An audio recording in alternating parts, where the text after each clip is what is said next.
অবস্থাটা খুবই খারাপ, হাতটা জোড়াটা ভাঙ্গা মানে আলাদা হয়ে যাওয়ার অবস্থা হয়েছে, কোনো রকমে লাগিয়া রয়েছে ভাই। গরিব মানুষ ভাই, টাকার অভাবে ভাই চিকিৎসা করতে পারতেছে না, মানে কি যে কষ্টে আছে, মানে মানে কয়দিন যাবত এই অবস্থাটা আপনার?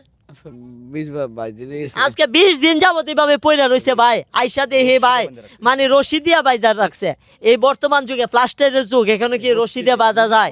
মানে টাকার অভাবে ভাই গরিব মানুষ ভাই একবারে ঘরটার অবস্থা একবারে বাজে একটা অবস্থা, মানে খুবই খারাপ একটা অবস্থা। মানে যে একটা কষ্ট করতেছে, আপনারা যদি দেশ এবং প্রবাসী ভাইয়েরা যদি এই বৃদ্ধ মাকে বাঁচানোর জন্য আপনারা ভিডিওটা একটু শেয়ার করে দিবেন, প্রত্যেকে অনুরোধ করে বলি ভাই ভিডিওটা একটু শেয়ার করে দিবেন। আপনার একটা শেয়ারের কারণে কোনো ধনবান ব্যক্তির কাছে ভিডিওটা যাবে বা 100 টাকা 200 টাকা 100 টাকা 200 টাকা 1000 টাকা 2000 টাকা দিয়ে সহযোগিতা করতে পারবে।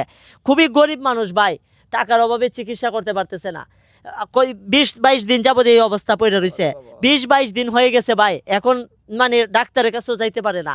এমন একটা এলাকা যে খুবই মানে মানে এই এলাকায় নৌকা ছাড়া আসার কোনো ব্যবস্থা নাই। তারপরও আমরা আসছি, কারণ মানুষ মানুষের জন্য, জীবনের জন্য, মানবতার জন্য আমরা আসছি। আপনারা প্রত্যেকে অনুরোধ করে বলি ভাই মানবতার জন্য এগিয়ে আসুন।